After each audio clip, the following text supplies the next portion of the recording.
لوگوں نے پوچھا یا رسول اللہ کون سا اسلام افضل ہے؟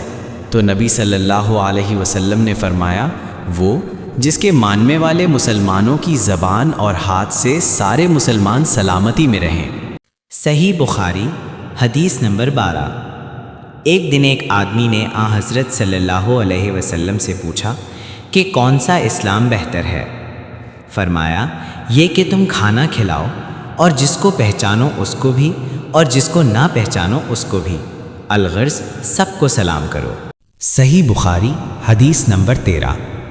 حضرت صلی اللہ علیہ وسلم نے فرمایا تم میں سے کوئی شخص ایماندار نہ ہوگا جب تک اپنے بھائی کے لیے وہ نہ چاہے جو اپنے نفس کے لیے چاہتا ہے۔ صحیح بخاری حدیث نمبر 14۔ بے شک رسول کریم صلی اللہ علیہ وآلہ وسلم نے فرمایا قسم ہے اس ذات کی جس کے ہاتھ میں میری جان ہے، تم میں سے کوئی بھی ایماندار نہ ہوگا جب تک میں اس کے والد اور اولاد سے بھی زیادہ اس کا محبوب نہ بن جاؤں۔